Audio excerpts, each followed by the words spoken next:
This is a spinning uranium centrifuge. The glowing rotors represent the high-stakes nuclear standoff currently defining relations between the United States and Iran.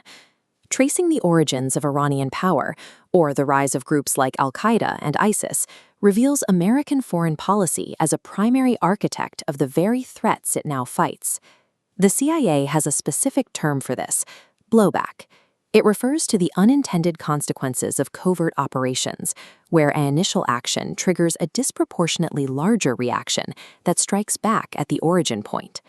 To understand the geopolitical crises dominating today's headlines, we have to look at the last 70 years of history to see exactly how American intervention functions as a mechanical chain reaction.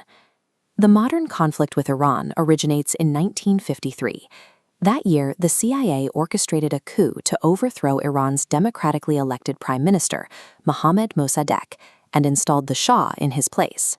26 years later, the 1979 Iranian Revolution ousted the Shah.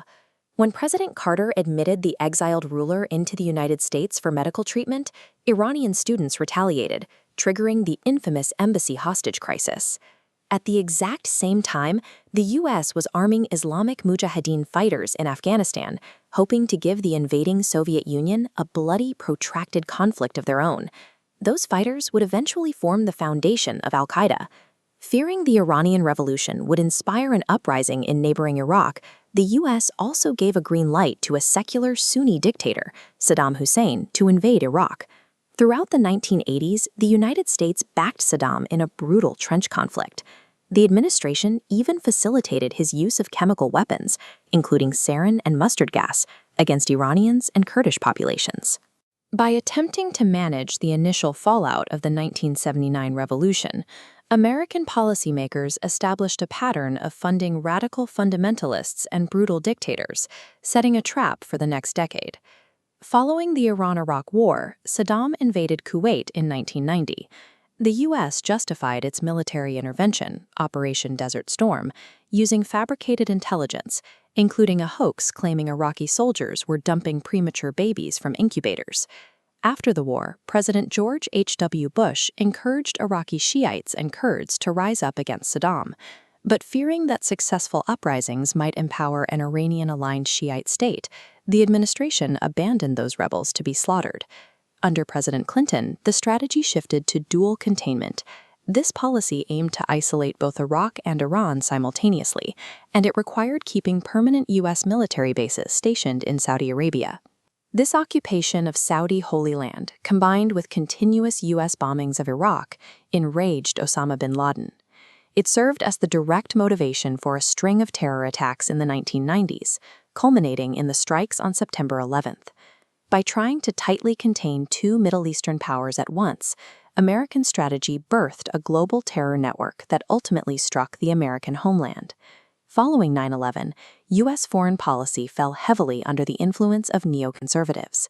Their strategy was rooted in a 1996 policy paper called The Clean Break, written for Israeli Prime Minister Benjamin Netanyahu, which advocated neutralizing Iran by overthrowing Saddam Hussein in Iraq. To justify the 2003 invasion, officials in the Bush administration fabricated intelligence regarding Iraqi weapons of mass destruction and non-existent ties between Saddam and Al-Qaeda.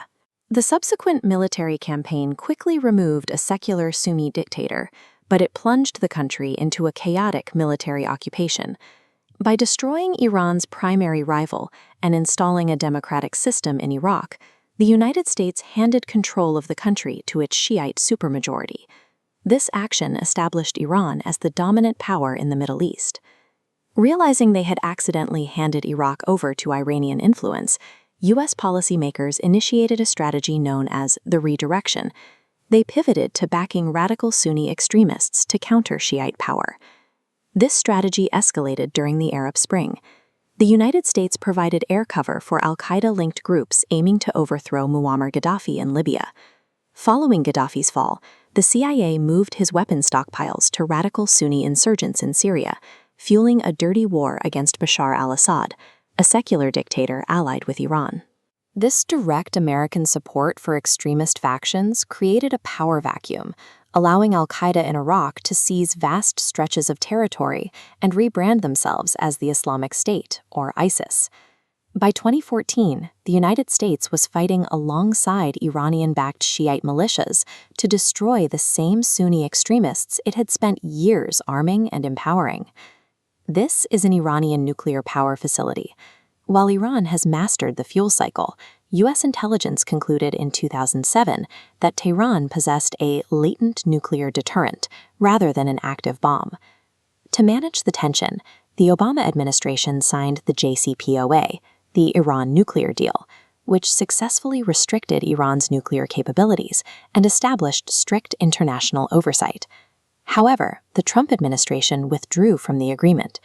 Predictably, this caused Iran to increase its uranium enrichment to 60% as leverage to force a return to negotiations. The last 70 years show that acting as a global empire trades regional control for a perpetual state of chaos, where every attempt to stabilize a region results in a more volatile crisis. As author Scott Horton argues, the United States cannot sustain a global empire and a constitutional republic at the same time. Breaking this cycle requires an America-first foreign policy that ends proxy wars and abandons the pursuit of Middle Eastern hegemony.